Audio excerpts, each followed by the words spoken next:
ሰላም እንዴት ናችሁ? ዛሬ ስለ ራስን ማሳደግ የሚል ሀሳብ ይዤ መጥቻለሁ። ራስን ማሳደግ የሚለው ሳይንሳዊ ትርጉሙ ሰው ራሱን በእውቀት በክህሎት እና በስነምግባር ማሳደግን ወይም ማሻሻልን ይመለከታል። እውቀት የምንለው ነገር እያንዳንዳችን ከየአካባቢያችን ከተፈጥሮ ከሰዎች ጋር ስንገናኝ የምናገኘው ሀቅ ነው። ክህሎት የሚባለው በተማርንበት በሰለጠንበት መንገድ ከትምህርት የምናገኘው ጭብጥ ነው። ስነምግባር እንግዲህ ይታወቃል። ስነምግባር ሰላማዊነት፣ ደህናና ጤና የሆነ አስተሳሰብ አመለካከት ይዘን የምንሄድበት የህይወት ልምምድ ነው። ይሄ ማለት እውቀት ሊኖር ይችላል፣ ክህሎት ሊኖር ይችላል።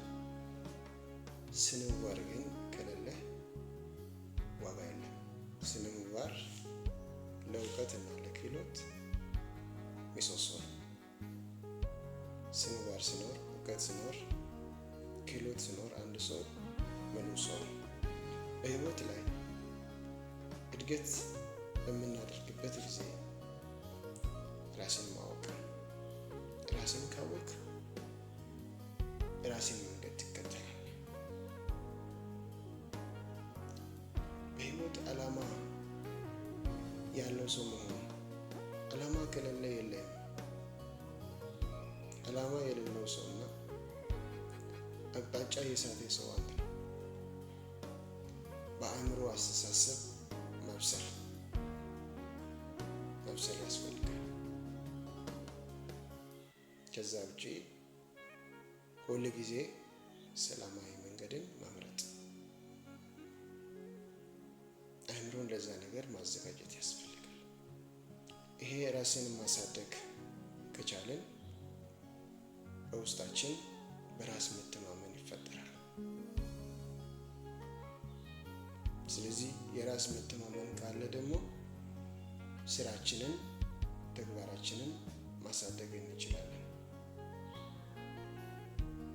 ስለዚህ በአስተሳሰብ ልቀት ነገሮቻችንን በቀላሉ መቆጣጠር እንችላለን።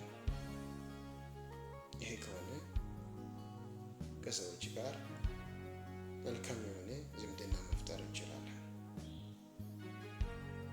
ይሄ ማለት በጥቅሉ ትርጉም ያለው ህይወት መምራት እንችላለን። ህይወት ከንቱ ሆኖ ማለፍ የለበትም። ትርጉም ባለው መንገድ በእቅድ መመራት መቻል አለበት።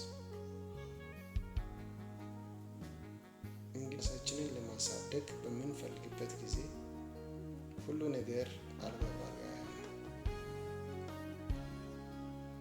ፈተናዎች አሉ። አንደኛው ፈተና ምናልባት አንተን ሰው ጎሽ፣ በርታ፣ ጠንክር እስክል ድረስ መጠበቅ የለብህ። የሚያበረታታ የሚያስደስት ነገር እንኳን ባይኖር ሁሉ ጊዜ የራሴ ሙሉ ባለቤት አንተው ስለሆንክ የራስን አበርትተህ ተነስ። ፍርሃትንና ስጋት ከፊትህ አስወግድ። እነዚህ አደገኛ ሽፍታዎች ናቸው ለአንድ ሰው እድገት።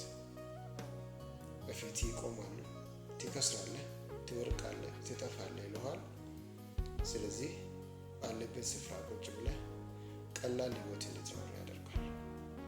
ቀላል ህይወት መኖር ካልፈለግ ፍርሃትን ተጋፈጠ። ሌላኛው የጊዜ አስተዳደርን በደንብ ማወቅ ያስፈልጋል። ጊዜ ቀላል ነገር አይደለም። ፈጣሪ እንኳን ቀን ሳለ የላከኝን ስራ እፈጽማለሁ አለ። ዳት ሚንስ ጊዜ ሲኖር ነው የምትፈልገውን መስራት የምትችለው። መስራት የማትችልበት ጊዜ አለ። አሁን ጊዜ ከሆነ በዚህ ጊዜ ውስጥ ቶሎ ተንቀሳቀስ። ቀኑ ሳይጨልም አቅሙ ሳይከዳ መስራት የምትችለውን ነገር ተንቀሳቅሰህ ስራ። ይህን ለማድረግ በምትሄድበት ጊዜ ገንዘብ ልታጣ ትችላለህ። የሚያግዝ ሌላ ቁሳቁስ ልታጣ ትችላለህ። እስቲል መፍትሄ አለ። መፍትሄው ማን ጋር ነው? አንተው ጋር ነው። ተነስ የምትሰራ ከሆነ ራስን እያሳደግክ ነው ማለት ነው። ይሄ ሲሆን 4 መሰረታዊ ነጥቦችን ግን ማንሳት ግድ ነው። እነሱም የሰው ልጅ እድገት ውስጥ የሚገኙ 4 ምዕራፎች ወይም ደግሞ ቀጠናዎች። አንደኛው የምቾት ቀጠና፣ አሁን ተደላድለ ያለበት፣ ተመቻችተ ያለበት፣ ምቹ ነው ቆንጆ ነው የምትልበት ስፍራ ኦልሬዲ ያንን ቦታ ስላደነቀው ሌላ ነገር ማየት አትችልም። ስለዚህ የራስን ምቾት ቀጠና ለቀውጣ። ከራስ የሚተርፍ የተትረፈረፈ ነገር ለማግኘት ከፈለግ ምቾት ቀጠና ምርጥ ቦታ አይደለም። በእርግጥ አሁን ባለው ሁኔታ ሰላማዊ ነው፣ ከሰው ጋር አያጣላም፣ ብዙም አያለፋም፣ ብዙም ድካም የለበትም፣ ቀላል ነው። ይሄ ምቾት ቀጠና ባህሪ ነው። ፈተና የሚባል ነገር የለም። ስለዚህ ይሄ ምርጥ ቦታ ነው ብለህ ቁጭ ካልክ ራስን እየገደልክ ነው እንጂ እያደግክ አይደለም። ስለዚህ የትኛውም አይነት የራሴ ነው ብለህ የያዝከውን ምቾት ቀጠና ለቀህ እግርህን ወደ እድገት ቀጠና ስደደው። ይህን በምታደርግበት ጊዜ መሀል ላይ የፍርሃት ቀጠና አለ፣ ፊር ዞን የሚባለው። ይሄ ከምቾት ቀጠናና ከእድገት ቀጠና መሀል ነው የሚገኘው። ስለዚህ ሰዎች ከምቾት ቀጠናቸው እንዳይወጡ ያደርጋል፣ ወደ እድገት ቀጠና እንዳይገቡ ያግዳል። ስለዚህ ስጋትን ያውጅብሃል፣ ፍርሃትን ያውጅብሃል። ስለዚህ ከተቀመጥክበት እንዳትነሳ እዛው ደፍጥጦ ይዘሃል። ይህን ካወቅ ፍርሃትን ተጋፍጠህ ወደ እድገት ቀጠና መግባት ግድ ይላል። ምክንያቱም እውነተኛና ትክክለኛ የሰዎች እድገት የሚገኘው የእውቀት ደረጃ የሚገኘው እድገት ቀጠና ውስጥ ስለሆነ፣ ስለዚህ እድገት ቀጠና 3ኛው የህይወት ምዕራፋችን ሲሆን በዚህ ስፍራ ላይ አዳዲስ ፈተናዎች አሉ፣ አዳዲስ ተግዳሮቶች አሉ፣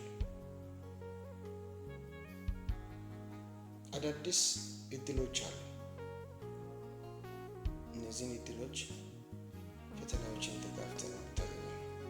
ስለዚህ ተግዳሮቶችን በበጎ ጎን ወስደህ የትምህርት አካል አድርገህ ከተነሳ እድገት ቀጠና ውስጥ ወይም ደግሞ እድገት ምዕራፍ ውስጥ ህይወትን ካለማመድከው ትክክለኛ ሰው ሆነህ ማደግህ በዚህ ይገለጣል።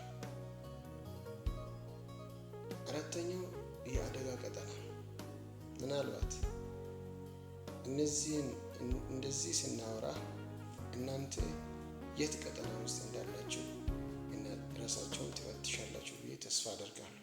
ድብርት ውስጥ የገባ፣ ጭንቀት ውስጥ የገባ፣ አልጠቅምም አልረባም የሚል አስተሳሰብ በውስጡ ያበቀለ፣ ከዚህ በኋላ ወደ አደጋ ነው ጉዞ የሚያደርገው፣ ህይወቱን ወደ ጤናማ መንገድ መምራት አልችልም፣ ከዚህ በኋላ ኦልሬዲ አበቃ ከተም የሚል ካለ ይሄ ሰው ከእድገት መንገዶች ውስጥ አደጋ ቀጠና ውስጥ ነው ያለው። አደጋ ቀጠና ውስጥ የገባ ሰው ሰላም የመውጣት እድሉ በጣም ጠባብ ነው። ስለዚህ ቶሎ ብሎ ቀስ በቀስ ራሱን ሰው ከአደጋ ቀጠና ውስጥ መመለስ መቻል አለበት። ትርፍ ዋጋ የሚከፍልበት ረብ በሌለ ጉዳይ ላይ ህይወቱን የሚጠምድበት መንገድ ማለት ነው። ከዚህ መንገድ ወጥቶ ወደ እድገት ቀጠና ቶሎ መመለስ መቻል። ይሄ ሲሆን ለራስም የሚተርፍ ለሌላም የሚበቃ ሰው ትሆናለህ። ስለዚህ እንዴት ነው ከእንደዚህ አይነት ከምቾት ቀጠና ከአደጋ ቀጠና መውጣት የምንችለው?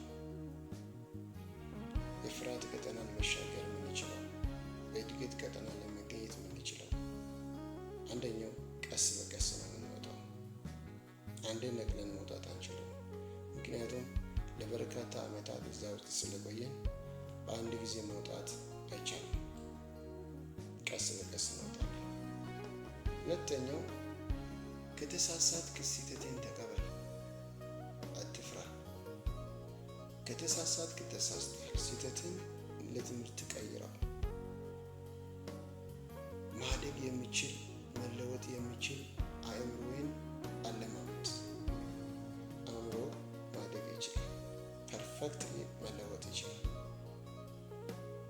መሸበት የሚባል ነገር የለም፣ ዘገየበት የሚባል ነገር የለም ለአእምሮ። ስለዚህ አእምሮን ጤናማና ጠቃሚ ጉዳይ ጋር ማለማመድ፣ ለዚህ ለውጥ አእምሮን ማዘጋጀት እጅግ በጣም አስፈላጊ ነው። አእምሮን አመፀኛ ማድረግ ትችላለህ።